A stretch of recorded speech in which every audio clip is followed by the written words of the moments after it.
I I got my second coat on. Um, I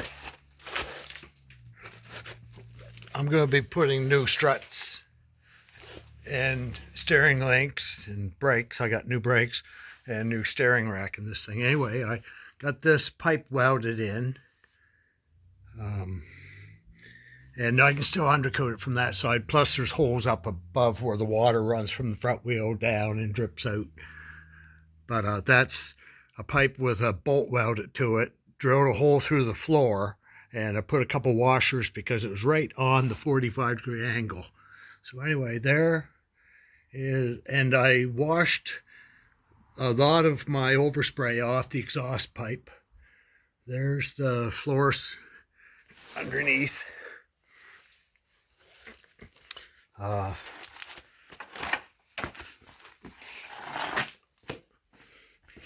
back here I'm where I'm putting new bushings in here, I figured, geez, don't have to worry too much about the rubber, so I welded that in. And then I soaked that down with cold water. I think the bushings are good, but when I take this off, I'm going to put new ones in anyway. But anyway, that's my second coat, and it washed off the exhaust. And after the gas tank goes back in, I pull that thing there back out straight. But anyway, it's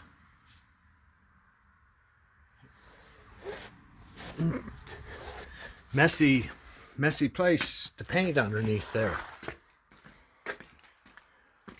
And might as well show you all four corners. It looks the same.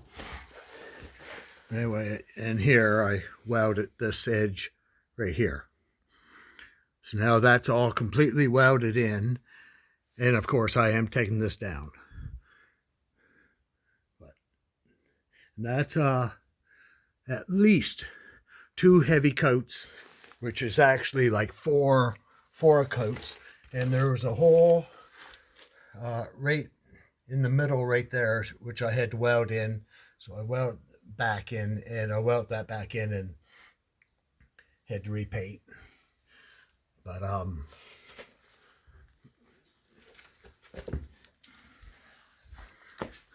one more corner.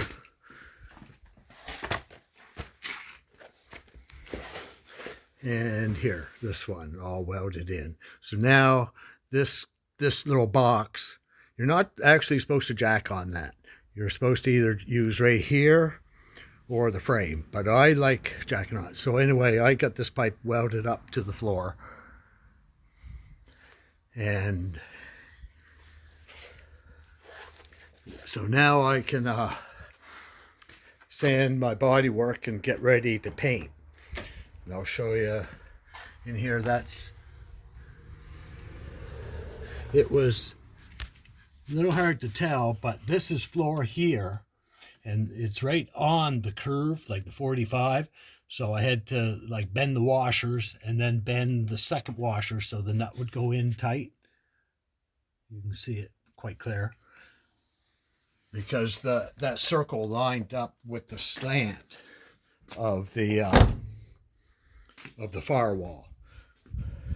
So I had to. This is the pipe I used. It's just like 1.5 or 1 3/8. Like it's fairly small, like inch.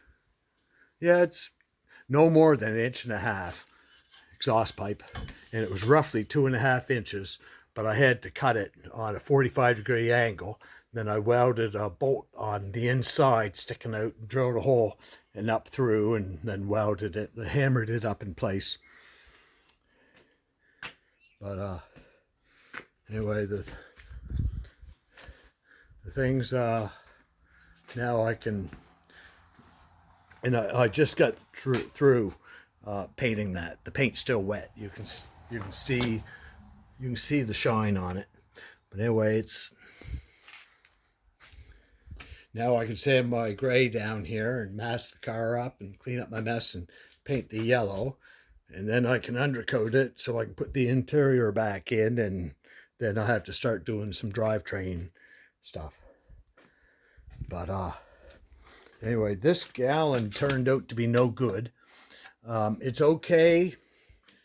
Like after I stirred it real good, I dumped some on the floor here, and it was fine. It dries.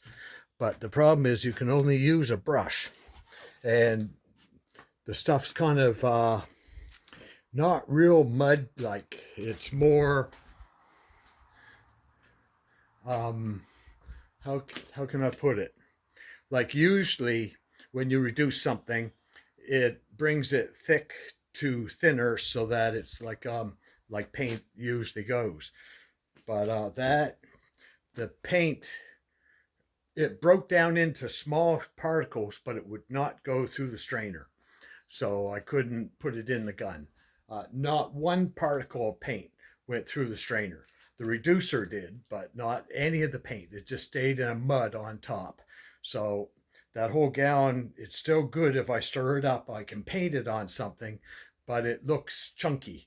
And well, maybe I could put it through like a screen to take out the bigger chunks, but I still can't refine it enough for a spray gun unless I have a spray gun that sprays a big, like with a big nozzle. So, but I can keep it. But anyway, I went up to the store and bought a quart of the same stuff as I had before, and I diluted it and strained it and put it in my gun. And I just got through cleaning up the gun. The gun's all nice and clean now, and I still have about quarter of that left over. But that stuff, I couldn't get it to dilute. It wouldn't actually dilute. It just breaks down, and it's not even sticky. But it is dry, like here on the floor. It is dry. So I can still paint the floor with it here, but I just can't use it on the brush because it's not really a paste. It's more like little chunky things, and then reducer, and the reducer runs down the brush on my arm when I'm painting upside down, and I'm not gonna paint with a brush with reducer dripping off the brush down off all of my arm. So I sprayed. I went and got a can and I sprayed it the same as I did the other day, and that's all it's going to get. That's 2 heavy coats, and I stayed in each spot long enough to make sure I had it totally covered, and it looks good enough anyway. It's pretty hot out today. Cat's sleeping. I mowed a little bit this morning. Back there, I still got up here to do. I'm driving the laser a little bit. That's a hot car in the summer. Hot. No ventilation whatsoever. I still got some mowing to do, but I'm not going to do it in this heat. I did this mowing this morning, first thing. So anyway, see you later.